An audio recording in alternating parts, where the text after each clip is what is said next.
it's your self-projected. And when people aren't coming, it's really hard. And don't get me wrong, we had days that were packed. Like, not every day we were had empty chairs, empty tables. My point is, you have those days where you feel like it's quiet. There's no one around. I reckon, and it's not even that. You get days where you get the email that just, shit, I forgot to pay someone. And it's enough to set you off, because it's that compound effect on your mental health all of that time. And compound effect is massive. It doesn't have to be one major catalyst thing. It just has to be a continual buzz of micro little things and self-doubt. And it's hard to get out of that. And it is part of depression. It is part of anxiety. And it is something that really is, I believe, plaguing our industry. And it's something that we really need to see more conversation on. There used to be a podcast, I believe it was, I can't for the life of me remember the name of it, back, I think, the last I heard was around COVID time, and I haven't seen anything from them since, that talked about mental health in the hospitality industry and interviewed different business owners in the industry about their mental health and stuff. But I think it is something that we really, for me anyway, it really took its toll. I took, over the Christmas break, I took the longest break that I've ever taken off in one sitting. In fact, I took longer this time than I did when I got married. I think we had about 3 weeks off in total, which doesn't seem like a lot, but for me, it was actually a good, well-needed break. And it's good to be able to come back into this year with a bit more perspective. There's a bit more, there's hype because we've got exciting things happening this year. Last year did feel like a limbo year for me, where I knew where we were going and we were here, and we sort of, to a degree, just had to ride the storm to get to this point. Yeah. I know that sounds really bad, but when that's the goal and everything is your focus on that, you just have to get to there. So it is good coming back to this year with that sort of excitement and feeling a bit more life and a bit more passion sparking up again, that had sort of that flame had dwindled down a bit. But it's definitely been a hard year. And I know I'm not the only person in that boat either. No, and it's really interesting that you raised the mental health thing. And again, anyone who's familiar with my brand or read the brand story, the brand is very much rooted in poor mental health, and so the spiritual home that I talked about, the actually going there, was first time that I remember going there was in 2020, in one of the darkest headspaces I've ever been in. And the entire trip went to hell. There's a blog about that. I'll come back to that later. And again, I ended up back there 4 days earlier than I intended, because my trip had gone to hell in a handcart. And I just felt this overwhelming feeling of being home. A few years later, looked at buying property there, to build a roastery, to move there, purely to heal my mental health. The idea of being able to build a wholesale brand that I could work from my little rusty shed in the middle of nowhere, provide myself a living on my terms, and deal with the outside influences on anxiety and depression. And again, just simply be able to do it on my terms, and that's what lifestyle. Absolutely, create a lifestyle. And the interesting thing is that also ties into, again, being on the road. Most of these trips, when I'm not calling into cafes and making a nuisance of myself, I am in the outdoors. Or shitty podcasts. Yeah, shitty podcasts. I am in the outdoors and filming those trips and talking about mental health, trying to encourage other people and empower people more so to be able to take that time out and it be accessible, because mental health really is a huge issue for a lot more people than we quite realise.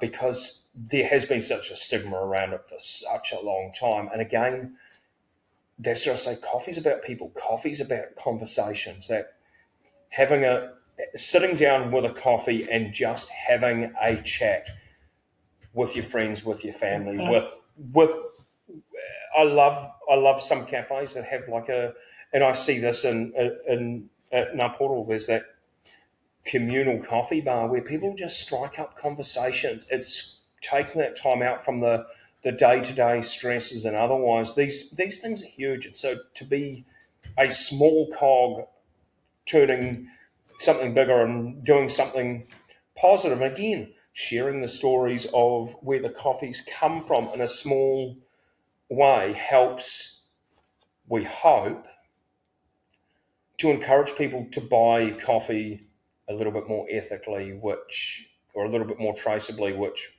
again, through that trust-based model, we hope that that's having a positive impact on someone just like you and I in a slightly less fortunate position in a less developed country who's just trying to go about their life and feed their family. And I think, it's worth pointing out, and I mean, I know the stigma has broken down over the years, so people do have a better understanding around mental health and mental illness. But, when we talk about mental health, there's still people who, the moment you mention mental health, it's sort of like it's like you've got a disease, you've got an illness, because we still, to a degree, lump the two together. But we forget that there is a huge difference between a mental illness and mental health. And mental health is the same as our general health versus us actually being sick. Yeah. And so mental health is not something you can cure because it is just who you are. It is part of who you are, and you live with it every single day, just like your physical health, just like your spiritual health. And, you do ride up and down, and that's part of life. We do ride the roller coaster of mental health. It's recognizing how much that plays in you, how important it is. It is just as important, if not more important, than your physical health. And they do come hand in hand, very much come hand in hand. And it is important to talk about it, and it is important to talk about it in this industry, and recognize the impact that it has on people, because, we're all dealing with it. We're all facing it. We've all got triggers, and we've all got things behind closed doors that we have to contend with. And I mean, it's, for me, I love hearing about why you're looking at buying this land, because it resonates with me, because it's actually very much along the same reasons why we as a family did what we did. Yeah. And not entirely. We had several goals that we wanted to meet as a family, and it all wrapped into one plan. But I mean, we bought land. We got out of the city. We bought land. We had a goal to move the roasting operation there. We had a goal to set up a lifestyle that our home could really be a part of, and to be able to do the things that we love and spread from there and be out in nature. And so it resonates because, it's part of healing.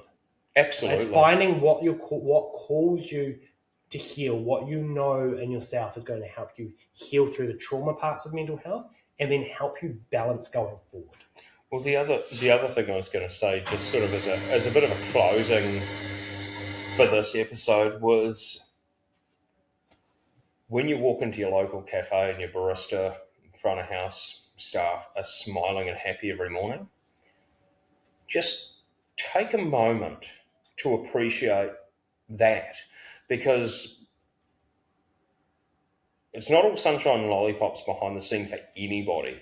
And to come in every morning and put on that brave face, some mornings you might notice that they're a little bit off.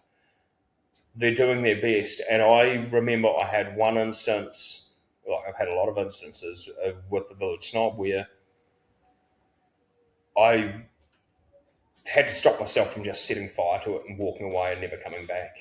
Yeah, I've had days like that. I remember one day a friend of mine who, sadly, she's no longer with us, walking up, and again, one of the few people that I couldn't completely hide it from, walks up in the morning and says to me, "How are you this morning, Paul?" And you've put on a brave face, you've hid it from everybody all morning, and you're standing behind the coffee machine and you burst into tears and you've got nowhere to hide. And you're like, I'm not good. I think it's also important to recognise, that we are all human. Yes. And so, if you do come across your staff, your barista or so on and so forth, who they missed the smile this time, right? You don't know what's happening, but you don't know what's happening in their lives. I mean, I had an instance where I had a customer who made a smart-ass comment to me because when I served them, there was no smile. I was direct. I was straight. What she didn't realise is and she didn't need to know, but was 60 seconds prior, I'd just gotten off the phone with my wife, who told me that a family member on her side that we were close to had passed away. Yeah. Right? I can't just suddenly close up the doors, right? I'm still in the middle of business. I've still got to deal with the customers that work with the customers here. And, these things happen because we are human, right? Yeah.